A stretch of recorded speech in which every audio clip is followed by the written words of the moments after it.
Hello everyone, welcome to your online lecture of EST subject. So, how are you guys? I hope you are absolutely fine in your house. So, okay, what we are learning? Yes, of course, we are learning environmental pollution. Then, in environmental pollution, we studied about soil and land pollution. Then, we have started with water treatment. In water treatment, we learned about how not to pollute our water. Then, today's point is about dealing with sewage. Sewage means it's a dirt which is in dissolved or not dissolved. It might be floating or in water. So today's point is sewage treatment.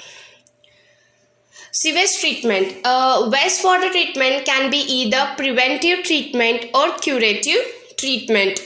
The preventive treatment involves the steps to reduce volume of wastewater. Whether we can reduce volume of wastewater, don't create wastewater, or to reduce the strength of pollutants, or either we can reduce the volume of wastewater, means we can make sure that we will not pollute the water, much water. Then, or we can reduce the strength of pollutants, which even if there are pollutants in water, they are not be that much large in quantity, or they are not harmful to the our health or anyone's health. By and large, the volume reduction of wastewater can be achieved if the industries recycle and reuse the water used in the processes. In second type, that is curative methods, the wastewater or polluted water has been treated by physiochemical and biological methods or their combinations, depending upon the nature of pollutants. Physical methods remove suspended solid or liquid pollutants depending upon their densities. So, this is about water treatment. It can be either preventive or curative. Then, activated sludge process for sewage treatment. This is one of the treatment of sewage treatment. So let's see its objectives of sewage treatment. The sewage that is collected from residents, public places, industries, etc. is disposed of by letting it into a body of water such as river or sea or on land. But therefore that the sewage has to be treated for the following reasons. So first one is to prevent pollution. To prevent pollution of water into which the sewage is let off, as the water may be used downstream for drinking water supply. This causes a health hazard as sewage contains pathogenic bacteria. Then, to prevent offensive odor.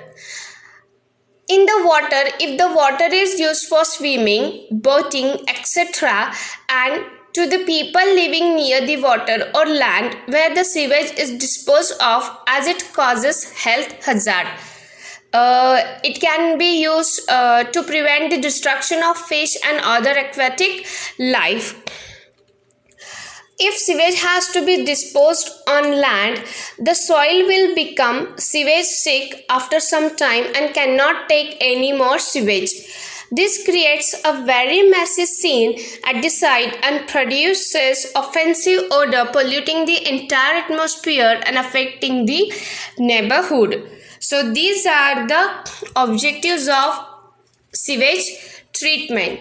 And now your next point is broad outline of activated sludge treatment. Sewage contains minerals and inorganic matter in suspension and in solution.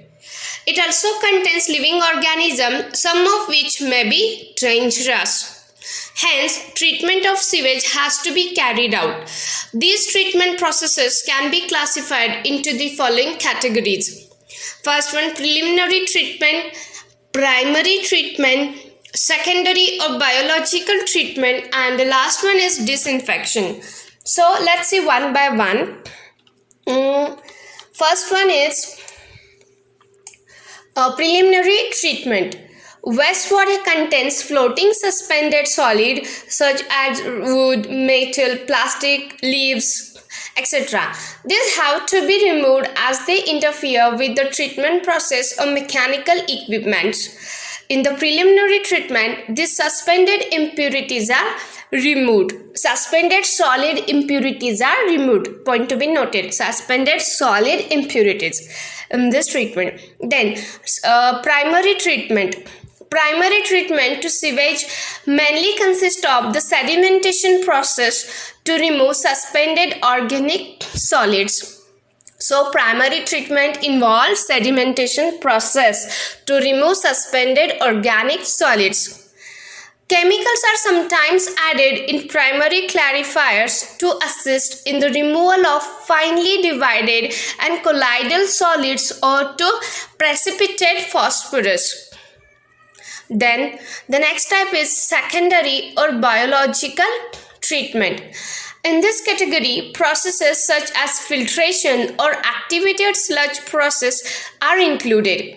Filtration is done in contact beds or intermittent sand filters or trickling filters. It removes finely divided suspended matter. In the activated sludge process, the sewage is biologically treated. A part of the digested sludge is added to the raw sewage together with oxygen, which promotes coagulation of the suspended and colloidal matter.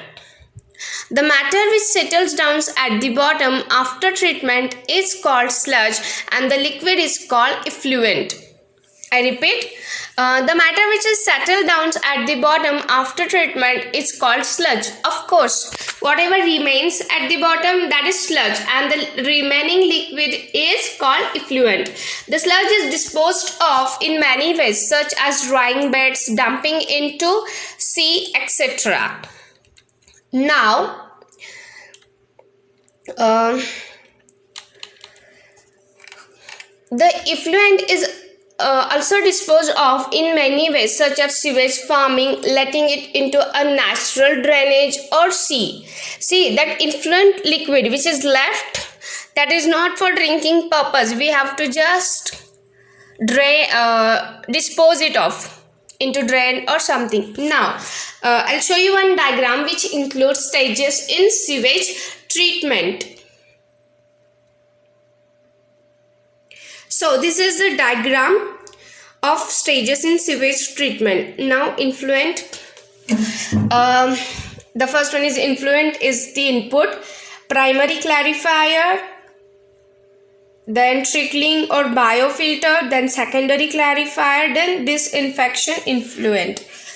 Okay, now the effluent is also disposed of in many ways, such as sewage farming, letting it into a natural drainage or sea. Now, trickling filter consists of circular beds 2 to 5 meter high, filled with porous lumpy material, example hard coke. The wastewater is poured on the filter bed with the help of rotatory sprinkler. As the wastewater percolates the filter bed, the aerobic bacteria grow using the organic matter in the sewage as their food. It is necessary to maintain highly aerobic condition. The organic matter undergoes biological oxidation due to this bacteria and the treated water is collected. Yield of this method is normally nearly 90% BOD. The process is comparatively very fast if the aerobic condition is maintained. Secondary precaution to maintain the speed is the regular recirculation of the effluent so that filter doesn't get choked due to excess biofilm growth taking place. So this is overall stages.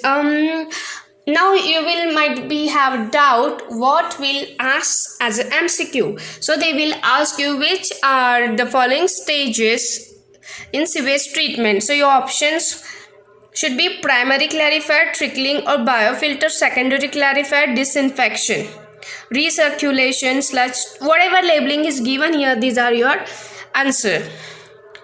So definitely might be they will give you last option as all of the above, or the question would be like which is not the stage. So apart from these labels, your answer is that is not the stage of sewage treatment. And the last point is left, that is disinfection. After the secondary or biological treatment, the effluent free from sludge is subjected to disinfection. It is chlorinated to kill the bacteria which may remain in the effluent of sewage. So this for disinfection we use chlorine. Everyone knows this. Now the next point is CPCB norms of sewage.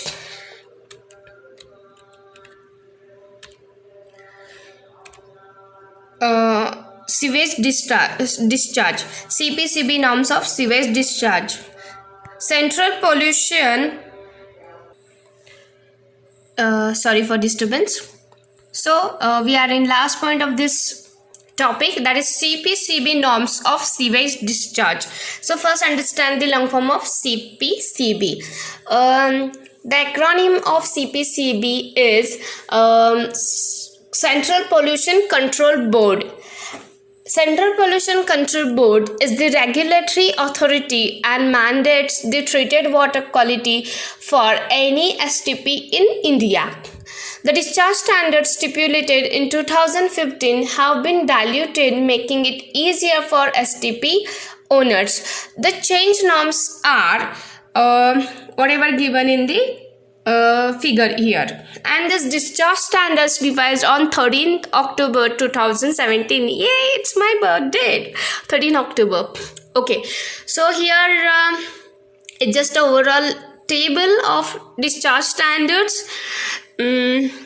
Okay, the CPCB publishes the notifications from time to time for country. The current values have been given by its notification for India dated April 1994 from Central Office at New Delhi. It is important to obey the threshold limits very strictly to protect the public health, vegetation and property. See, this is whatever standards provided by Government of India that STP owners should follow it very strictly to protect public health, vegetation and property. I think on this point the MCQ will be like what is the acronym stands for CPCB. So your answer should be Central Pollution Control Board. So this is your today's point.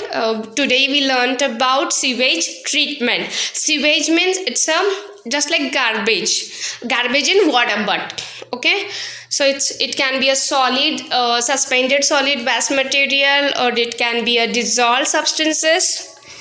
So this is your today's point. So guys, tata, bye bye, take care.